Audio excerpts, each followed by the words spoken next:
அன்பானவர்களே, இயேசுவின் நாமத்தினாலே உங்களை வாழ்த்தி வரவேற்கிறேன். மத்திய சுவிசேஷம் 6ஆம் அதிகாரம் 33ஆம் வசனம். முதலாவது தேவனுடைய ராஜ்யத்தையும் அவருடைய நீதியும் தேடுங்கள். ஆண்டவர் பாருங்கள், நம்ம எதோ தேடி போயிருக்கிறோம். நமக்கு எங்கே போனால் ஒரு நல்லது நடக்கும், அங்கே போனால் ஏதாவது கிடைக்கும், அநேக காரியத்தை நம்ம தேடி ஓடி இருக்கலாம். அது கிடைக்காத போகும்போது நம் மனம் நொந்த நிலைமையிலும் வெக்கப்பட்டபோடு தலைகுனிவோடு வந்திருக்கலாம். நீ அங்கெல்லாம் தேடி போனால் ஆசீர்வாதம் கிடைக்காதுங்க.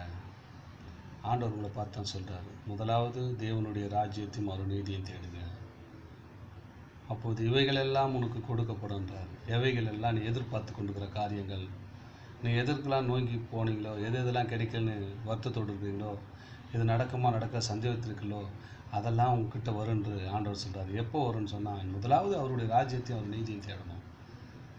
அப்போ தாங்க இவை எல்லாம் உனக்கு கொடுக்கப்படும். அவரால் உண்டு பண்ணத்தானுங்க எல்லாமே. வானத்தையும் பூமியும் வார்த்தையினால் உண்டு பண்ணார், சகலத்தையும் ஆசீர்வதித்தார். அது நம்ம கையில் கொடுத்துருக்கார். நம்ம அதை பெற்றுக்கொள்ள முடியாதபடி நம்ம எதை தேடி ஓடுகிறோம். ஆண்டவர் அதற்காக தான் சொல்கிறார், முதலாவது என்னுடைய ராஜ்யத்தையும் என்னுடைய நீதியும் தேடுங்கள், அப்போது இவைகளெல்லாம் உங்களுக்கு கொடுக்கப்படும் என்றாருங்க. நம்ம அவருடைய ராஜ்யத்தை தேடுவோம், ஆசீர்வாதத்தை பெற்றுக்கொள்வோம். ஆமேன். God bless you. ஜெபிக்கலாமா?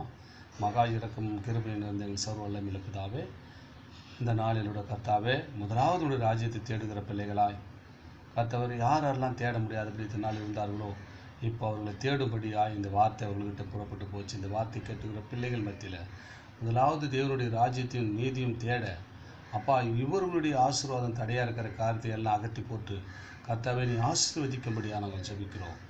இயேசுவின் நாமத்தில் கேட்கிறோம் பிதாவே. ஆமென். God bless you.